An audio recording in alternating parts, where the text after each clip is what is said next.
तो नमस्कार दोस्तों। आजकल सबसे ज़्यादा सुनाई देने वाला शब्द राजनीति या पॉलिटिक्स जो हर न्यूज़ चैनलों में सुनाई दे रहा है, जो आजकल चर्चा का विषय बना हुआ है। तो ये राजनीति है क्या? तो राजनीति से मन में ख्याल आता है कि राजा के द्वारा चलाई गई नीतियाँ। नहीं दोस्तों, ये जो समय था राजा के द्वारा चलाई गई नीतियों वाला, ये पुराना समय था जिस समय राजतंत्र हुआ करता था। अब लोकतंत्र है जिसमें जनता के बीच से ही एक प्रतिनिधि उठता है और देश का कार्यभार संभालता है और जनता के प्रति कर्तव्यनिष्ठ रहता है। अगर असली नज़रिए में हम राजनीति को देखें तो किसी देश को चलाने में या किसी देश के एक छोटे से हिस्से को चलाने में जनता और वहाँ के राजनेता की सोच का आपस में मिलना बहुत जरूरी है। चाहे वह राजनेता एक छोटे स्तर का क्यों ना हो और चाहे हमारे देश का पीएम क्यों ना हो, उन दोनों में और जनता के बीच सोच का आपस में मिलना बहुत जरूरी है। साफ साफ शब्दों में कहें तो सरकार के द्वारा चलाई गई नीतियों का उचित समय और उचित स्थान पर उपयोग होना ही राजनीति है। वो कहते हैं ना दोस्तों कि जब हमें किसी चीज़ की आवश्यकता होती है और वह वस्तु हमारे पास उपलब्ध न हो, और जब उसकी आवश्यकता न हो फिर वह वस्तु हमारे पास उपलब्ध हो, तो वह हमें बेकार सी लगती है। तो उस समय उस वस्तु की कोई वैल्यू नहीं रह जाती है। ऐसी कुछ राजनीति भी है। अगर जनता के हित में कार्य होता रहा तो वह राजनीति है।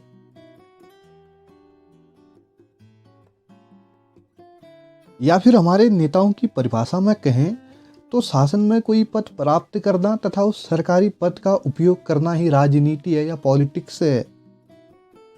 तो क्या आपके मन में एक ख्याल आता है कि हमारे देश में अगर राजनीतिक संगठन न होते, कॉन्स्टिट्यूशन न होता, कानून न होता, ये जो जनता के हित में राजनेता सामूहिक निर्णय लेते हैं, अगर ये ना होते तो हमारा देश किस जगह पे जाके खड़ा होता? तो दोस्तों, जिस तरह हमारा शरीर हड्डियों के ढांचे से मिलकर बना है, उसी तरह हमारा देश भी इन राजनीतिक संगठनों, कॉन्स्टिट्यूशन के ढांचे से मिलकर बना है। अगर ये ना हो तो हमारे शरीर और हमारे समाज और हमारे देश का कोई अस्तित्व ही नहीं है। हम और हमारा समाज जीवित ही नहीं रह सकता। राजनीति को देखते हुए महात्मा गांधी जी ने एक बात कही कि राजनीति ने हमें सांप की कुंडली की तरह जकड़ रखा है और इससे जूझने के सिवाय अन्य कोई रास्ता नहीं है। In politics we have been caught like a snake's coil and there is no other way than to fight it.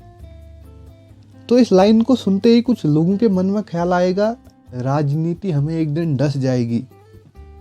नहीं दोस्तों, महात्मा गांधी के कहने का तात्पर्य यह था कि ये जो हमारा समाज या देश है, यह एक राजनीति से घिरे हुए घेरे की तरह है। बल्कि ये पूरा संसार और इसमें रहने वाले लोग कॉन्स्टिट्यूशन, कानून, राजनीतिक संगठनों के घेरे से घिरे हुए हैं। क्या आपने कभी सोचा है कि जिन चीज़ों से हम कुंडली की तरह जकड़े हुए हैं, अगर वह टूट गया या हट गया तो हमारे देश में चोरी, हत्याएं जैसी और कई ऐसी चीज़ें हैं जिसकी हमने कल्पना न करी हो, ऐसी घटनाएं हो सकती हैं। इसको सुनते ही कुछ लोग सोचेंगे कि इन चीज़ों के होने के बावजूद भी हमारे देश में चोरी, हत्याएं जैसे मामले होते हैं, एक घटनाएं होती हैं। लेकिन दोस्तों, वह एक सीमित होती हैं। अगर होती भी हैं तो उनके आरोपी पकड़े जाते हैं। लेकिन आप लोग घबराइए मत, जब तक हमारे देश को राजनीति के सांप ने जकड़ रखा है तब तक ये चीज़ें होना नामुमकिन है। तो हमारी यह जिम्मेदारी बनती है कि हम राजनीति के विषय में नकारात्मक सोच न रखें। हमें राजनीति को समझने की आवश्यकता है कि राजनीति किसी भी समाज का अविभाज्य अंग है जो कभी किसी समाज से जुदा नहीं हो सकता। राजनीति का उल्लेख हमें विश्व के प्राचीनतम धर्म सनातन धर्म के ग्रंथों में देखने को मिलता है, जो सर्वाधिक महाभारत में देखने को मिलता है। चाहे वह गुरु द्रोणाचार्य के द्वारा चक्रव्यूह की रचना करना हो या मामा शकुनी के द्वारा चौसर के खेल में पांडवों को हराने की राजनीति हो।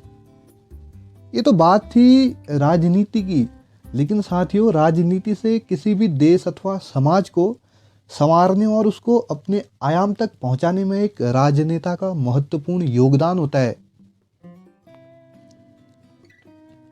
उचित शब्दों में कहें तो दोस्तों, जो राजनीति के क्षेत्र में कभी भी नीतिगत सिद्धांतों से समझौता नहीं करता या जो राज्य के हित के लिए अपनी सोच को हमेशा आगे रखता हो, वह राजनेता है।